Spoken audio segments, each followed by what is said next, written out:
उसकी आंखें गायब थी, जो जीभ थी वो मुंह से निकाल ली गई थी और सिर का एक पार्ट वो भी सिर से अलग हो गया था।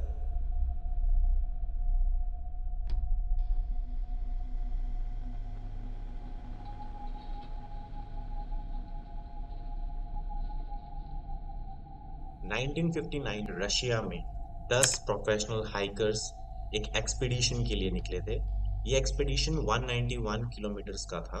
ये एक्सपीडिशन कोई वैकेशन या कोई हॉलीडे नहीं था। ये एक प्रोफेशनल हाइकर्स थे जिसमें एक लेवल को अचीव करने के लिए उन्हें एक 191 किलोमीटर का एक डिस्टेंस ट्रैवल करना था। ये जर्नी खत्म करने के बाद उन्हें स्टेज 3 का हाइकर सर्टिफिकेट मिलेगा, जो कि एक टॉप सर्टिफिकेट होगा उनकी कंट्री में। यानी कि अगर ये सर्टिफिकेट उन्हें मिल जाता है तो यानी कि वो टॉप पे आ जाएंगे हाइकर्स की कम्युनिटी में। ये माउंटेन था यूरो माउंटेन्स। तो जनवरी 25 में ये 10 हाइकर्स ने अपनी जर्नी शुरू करी, जो 16 दिन की थी। सो कुछ दिन के बाद वो एक ऐसी जगह पे आके अटक गए जो काफी कॉम्प्लिकेटेड था उसे पार करना। उन्होंने सोचा कि अब इसको हम थोड़ा सोच समझ के पार करेंगे। इसी जगह पे हम कैंप लगाते हैं, इस पास के बारे में सोचते हैं कि हम इसे कैसे पास करेंगे। जो ये पास था इसका नाम दियतलाव पास पड़ा, क्योंकि जो ये ग्रुप का लीडर था उसका नाम था इगोर दियतलाव। तो अगले दिन वो लोग उठे, अपना सामान पैक किया और उस पड़ाव के बारे में सोचने लगे कि किस तरीके से हम इसे पार करेंगे। बट अनफॉर्चुनेटली वहां पे एक तूफान आ गया, जिसकी वजह से उन्हें अपना रूट यानी कि अपना जो रास्ता था वो चेंज करना पड़ा। अब जो दूसरा रास्ता था वो इस यटलाव पास से भी ज्यादा कॉम्प्लिकेटेड था। माउंटेन का नाम था डेड माउंटेन। अब डेड माउंटेन पहुंचने पर मौसम इतना बिगड़ गया कि अब वो आगे हाइक नहीं कर सकते थे। तो उन्होंने अपना कैंप सेटअप किया और सोचा कि अब अगले दिन इस प्रॉब्लम के बारे में सोचेंगे। और ये कैंप सेटअप करने के बाद सबसे पहली जो स्ट्रेंज चीज हुई थी वो था उनका कैंप सेटअप। अब ध्यान रखना कि ये जो 10 हाइकर्स थे ये प्रोफेशनल हाइकर्स थे। अब उन्होंने जो जगह चूज करी थी अपना कैंप सेटअप करने के लिए, वहां पे टेम्परेचर -40 था और वो जो जगह थी वो काफी ओपन में था और एक स्लोप में था। तो वहां पे खतरा था एवलांच का, ठंडी हवा का। तो अब ये समझ से बाहर है कि ये प्रोफेशनल हाइकर्स होने के बाद उन्होंने ऐसी जगह क्यों चूज करी। अब इसके बाद होता क्या है कि एक पॉइंट्स सेटअप होते हैं, जो एक रेस्टिंग पॉइंट्स होते हैं इन बिटवीन द एक्सपीडिशन, क्योंकि ये 191 किलोमीटर्स का डिस्टेंस था। तो अब अथॉरिटीज थी जो उनका वेट कर रही थी वो रेस्टिंग पॉइंट पे, वो वहां पे नहीं पहुंचे।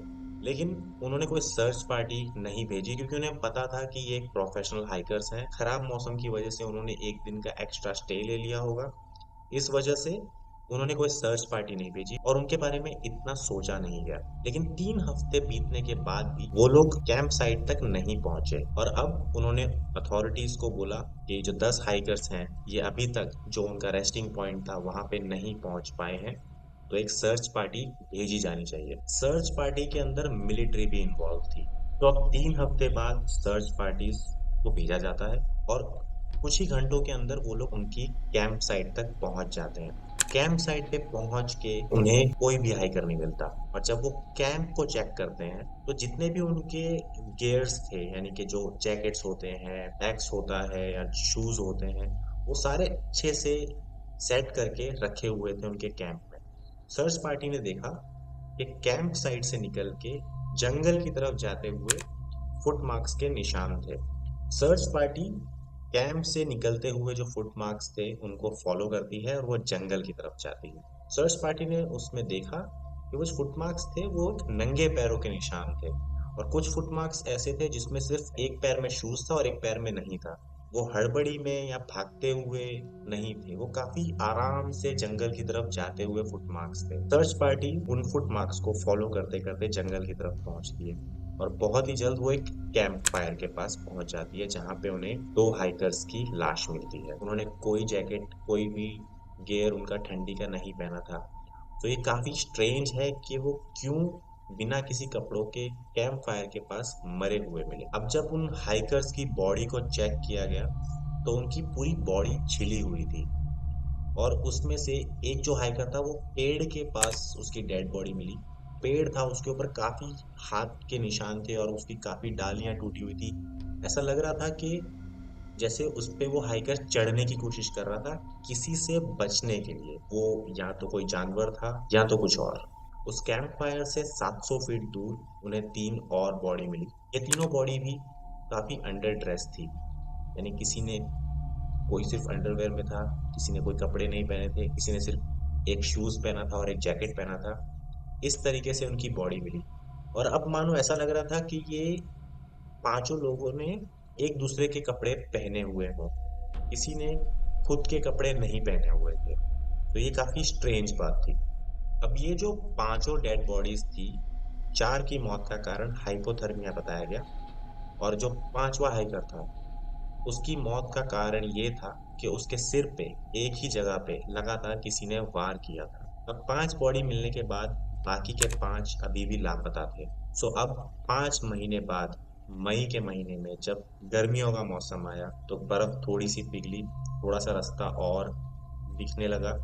उसके बाद उन्हें वो दूसरी बॉडीज भी मिलने लगी। जब मई के महीने के बाद इनकी सर्च दोबारा शुरू हुई, 9 में से 4 हाइकर्स एक गुफा में मिले जिसको एक डियटलव केव का नाम दिया गया। अब 4 में से एक हाइकर जो था उसे कोई चोट नहीं लगी थी, वो सिर्फ और सिर्फ हाइपोथर्मिया के कारण मरा था। लेकिन जो 3 थे वो केस काफी अलग था और इसी वजह से ये केस दुनिया का अर्बन लेजेंड है। एक तरीके से ये एक पहेली है जो अभी तक कोई भी सुलझा नहीं पाया। एक की मौत सिर्फ एक बहुत गहरी चोट लगने की वजह से हुई थी जो मरने के कुछ सेकंड पहले ही उसे लगी थी और मे बी यही कारण हो सकता है उसकी मौत का। जो दूसरा एक और हाइकर था उसके चेस्ट के सारे बोन टूट चुके थे। ऐसा लग रहा था कि जैसे किसी ने उसे गाड़ी से ठोक दिया है या एक बहुत बड़ी चट्टान उसके चेस्ट पे आके उसके सीने पे आके गिर गई है।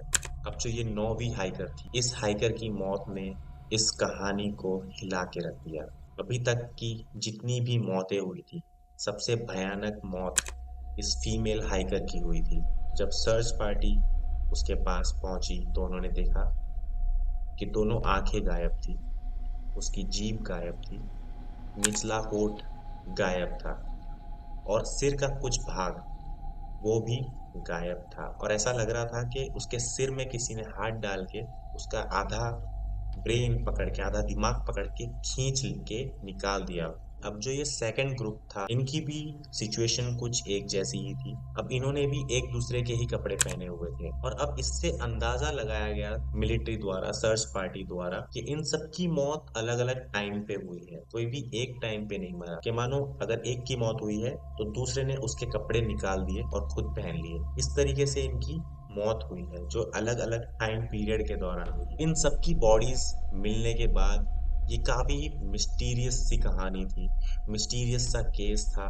मीडिया की वजह से पूरे रशिया में इस कहानी के बारे में पता लगा और सरकार पे काफी दबाव पड़ने लगा इस केस को सुलझाने के लिए। अब रशियन गवर्नमेंट ने काफी साल तक इसके बारे में रिसर्च करी और एंड में ये केस को बंद कर दिया गया। लेकिन रिसेंटली 2019 में इस केस को फिर से ओपन किया गया। रशियन गवर्नमेंट फिर से इस केस को सुलझाने के लिए फिर से कोशिश कर रही है और पता लगा रही है कि इसके पीछे की मिस्ट्री क्या है। इस केस के बारे में सारी फोटोग्राफ, सारे जर्नल्स हैं, गूगल पे जाके इसके बारे में रिसर्च कर सकते हैं। इसका नाम है डियतलव पास। अब आप हमें बताइए कि आखिर इन 10 हाइकर्स के साथ हुआ क्या? क्या ये नेचुरल डिजास्टर की वजह से हुआ था, यानी कि कोई एवलांच की वजह से मरे थे, या तो कोई जानवर की वजह से उनकी मौत हुई थी? इनकी जो मौत हुई है काफी अलग अलग टाइम पीरियड में हुई है और काफी अजीबोगरीब हुई है। तो आप हमें बताइए नीचे कमेंट्स में कि आपको क्या लगता है। और अगर ऐसी ही स्टोरी आप और सुनना चाहते हैं तो अभी सब्सक्राइब कीजिए हमारे चैनल डार्क साइड को,